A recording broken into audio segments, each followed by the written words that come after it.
Et même si la décision a créé vraiment tout un tollé cette semaine, il y a le ministre de l'Éducation, Sébastien Proulx, qui, lui, persiste et signe. Il affirme qu'il y aura bel et bien un cours d'éducation financière obligatoire en secondaire 5 dès septembre prochain, jugeant donc l'application de ce nouveau cours-là beaucoup trop rapide. Il y a les 3 grands syndicats de l'enseignement qui exigent maintenant un moratoire. Je fais le point à l'instant avec le président de l'un de ces syndicats, Sébastien Joly, et les présidents de l'Association provinciale des enseignants du Québec. Monsieur Joly, bonjour. Bonjour. Donc, évidemment, quand on regarde ça froidement, avant la prochaine rentrée scolaire en septembre, reste à peu près 7 mois, autour de 7 mois. Selon vous, c'est pas suffisant pour mettre sur pied ce cours-là?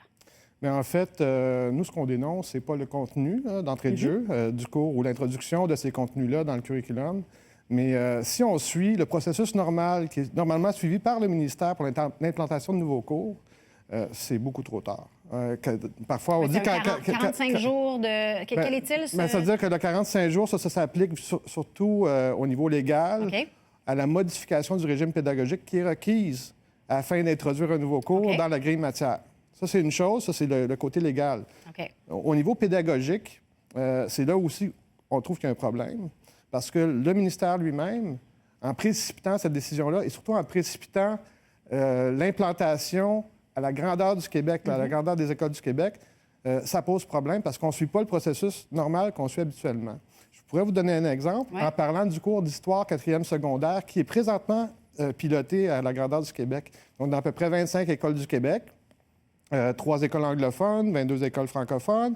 Les enseignants qui le pilotent sont appelés à rencontrer les fonctionnaires du ministère sur une base régulière. Et il y a des modifications qui sont faites, des correctifs qui sont faits au niveau du programme pour par la suite arriver avec une version finale qui a été soumise à la consultation et qui va permettre d'arriver en septembre 2017 avec un programme qui a été rodé, un programme qui a été validé par les enseignants. Vous voulez dire qu'il y a eu des projets pilotes qui ont été faits absolument, avant. absolument. Et ça aura pris combien de temps pour l'introduction de ce cours spécifique-là? C'est-à-dire que le cours d'histoire est piloté à l'heure actuelle depuis septembre, de secondaire 4. Un an de pilote. Un an de pilote, puis après ça, on l'implante à la grandeur du Québec, dans toutes les écoles du Québec.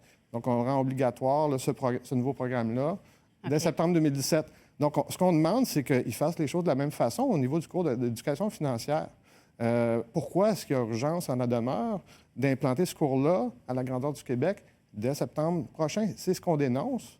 Puis, donc, dans le fond, ce que vous voulez, ce serait essentiellement de le mettre sur pied, de le développer, de faire un an de pilote, si on veut, pendant la prochaine année et de l'implanter complètement en 2018. Exactement, parce qu'à l'heure actuelle, là, je veux vous informer, contrairement au cours d'histoire, par exemple, où avant même de le piloter, les enseignants avaient déjà eu accès, puis nos organisations et tous les partenaires de l'éducation avaient déjà eu accès à des premières versions du programme sur lesquelles on avait été en mesure de donner nos commentaires. À l'heure actuelle, officiellement, il y a quelque chose qui existe. On l'a trouvé sur le site cette semaine. Ah oui, OK.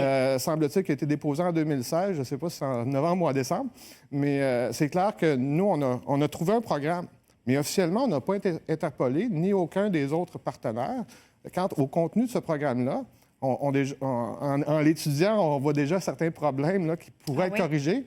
Mais c'est clair qu'on a un programme, oui. Le matériel didactique, à notre connaissance, n'existe pas à l'heure actuelle.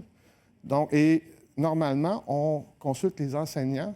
Quant au contenu du programme, on reçoit leur rétroaction, puis on fait les ajustements possibles. Là, on précipite les choses. En 7 mois, vous n'auriez pas le temps de passer à travers tout ce processus-là, c'est ce que vous me dites? Bien, c'est-à-dire que déjà en 7 mois, là, ça va être un grand défi de développer du matériel didactique, de l'imprimer, de le traduire. Moi, je représente les enseignants anglophones du Québec. Donc, nous, c'est un enjeu aussi, la traduction, puis la disponibilité de façon simultanée des matériels didactiques pour nos enseignants aussi. On a réussi, pour la première fois avec le cours d'histoire 4e secondaire, à obtenir ça du ministère, qui est une disponibilité simultanée des programmes. Pas des programmes, du matériel didactique. Et ce ne sera pas le cas, à notre sens, à moins qu'il y ait un miracle. Là. Ça se peut peut-être des miracles, on ne sait jamais, mais c'est clair qu'il n'y a pas eu un temps d'appropriation et de préparation suffisante afin qu'on s'assure qu'en septembre prochain, quand il sera implanté dans toutes les écoles, que vraiment, on ait le produit de meilleure qualité pour nos élèves. Alors, comment vous expliquez ça? Parce que cette semaine, encore une fois, le ministre de l'Éducation, Sébastien Proulx, est revenu à la charge, a dit peu importe ce que les gens vont en penser, ce que le milieu de l'enseignement va en penser, le cours va bel et bien se donner à compter de septembre. Donc, vous avez un ultimatum, là, essentiellement, parce qu'il n'a pas l'air à vouloir faire marche arrière du tout. Je comprends qu'il a confirmé qu'il poursuivait, qu'il maintenait sa décision. Nous, on a fait une demande de rencontre avec lui lors de la conférence de presse. Ouais. On est en train de travailler là-dessus. On espère qu'il saura nous rencontrer pour qu'on puisse dialoguer et trouver une solution qui va être viable pour les enseignants, nos enseignants, puis les élèves du Québec aussi, afin que ce soit fait correctement. Je vous donne un exemple. Est-ce qu'il serait acceptable pour la population que pour la construction du pont Champlain, on dit qu'il faut que ce soit construit en 2017, donc on va faire les plans sur le coin de la table. Là. Mais là, il n'y a personne qui est en danger de mort, là, si jamais on introduit un cours un peu plus rapidement. J'en conviens, là, mais je pense qu'il faut qu'on ait des standards plus élevés pour notre système d'éducation et pour nos élèves. Puis je pense que le ministre, avec la nouvelle politique sur la réussite éducative qui s'en vient, il a la parfaite opportunité qui, pour une fois, de faire les choses correctement et de travailler avec les enseignants, de consulter les enseignants qui sont les experts terrain, qui sont en mesure de savoir comment ça va se traduire dans la réalité, qui sont en mesure de dire, bien ça ne marchera pas, ou ce module-là, ça va moins s'appliquer, ou il faudrait le modifier, ou il faudrait ajouter ça. Essayer d'apporter les modifications avant plutôt que pendant, c'est ça que je comprends. Et cette étape-là n'a pas été faite. Puis, si je donne un exemple par rapport à ce qui a été fait avant, la réforme de 2000, on n'a pas tenu compte des enseignants. C'est une réforme qui est venue d'en haut. Les contenus ont été conçus au ministère. Et puis, le résultat a été ce qu'il a été. Ça n'a pas été une grande réussite. Nous, ce qu'on dit, il s'est lancé dans un grand chantier de consultation à l'automne sur la réussite éducative. Il va arriver avec beaucoup de mesures. Pourquoi ne pas faire les choses correctement pour une fois? Il a la parfaite opportunité. Je pense qu'on n'est pas déraisonnable en demandant ça. Et puis, on espère qu'il va trouver le moyen de trouver la solution. Je pense que ce serait raisonnable de piloter, de peut-être le rendre facultatif pour ceux qui veulent le faire.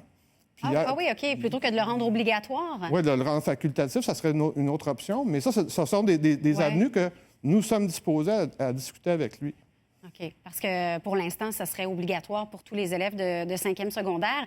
Vous qui êtes dans le milieu, c'est une bonne décision. Sur le principe, vous êtes d'accord? C'est un cours qui... Sur le principe d'introduire ces notions-là, oui. Oui, hein, c'est ça. Maintenant, on a peut-être un problème puisqu'on n'a pas eu la chance de consulter les enseignants par rapport à la solution pour l'introduire dans la grille matière, en fait. Là, ce qu'on fait, c'est qu'on enlève 2 crédits du cours monde contemporain pour introduire ces 2 crédits-là. Peut-être qu'il y aurait d'autres avenues à regarder aussi, qui seraient plus viables et plus avantageuses pour les élèves. Parce que le cours monde contemporain, on parle d'éléments de géopolitique, de sociologie, d'économie mondiale, de politique en général, d'histoire récente du 20e siècle et du 21e siècle. Toutes des notions là, qui sont absolument essentielles pour ouvrir les horizons de nos élèves. Puis, vous parliez de Trump tout à l'heure. Ça serait important de comprendre la politique américaine parce que ça va avoir un impact sur nous. Donc, pour les élèves du Québec, on est en train de retirer 2 crédits qui représentent 50 heures de cours. Je pense qu'il y aurait peut-être lieu de regarder toutes les options et de regarder la grille matière dans son ensemble afin de trouver les meilleures solutions. Donc là, vous avez demandé une rencontre. Si je comprends bien, vous avez demandé une rencontre avec le ministre, mais ce n'est pas confirmé encore. On a demandé une rencontre lors de la conférence de presse que nous avons tenue lundi matin à Québec. Donc, c'était par l'entremise des médias. Là, on va passer par d'autres canaux. Mais, les moyens légaux. Les moyens légaux, ça c'est un autre élément. Mais je pense qu'à l'heure actuelle, au moment où on se parle, on fait appel à la bonne volonté du ministre, à son sens commun. Puis je comprends on comprend la politique. Oui, absolument. Bon, c'est une décision politique, puis on doit sauver la face. Là. Mais c'est clair que nous, on fait appel à son sens commun, puis peut-être à sa volonté de travailler avec les enseignants pour ce qui s'en vient aussi pour les autres éléments qu'il va devoir introduire dans sa politique de réussite éducative. Parfait. Bon, on va suivre le dossier avec attention. Merci d'avoir été avec nous ce matin pour en parler. Sébastien Joly, président de l'Association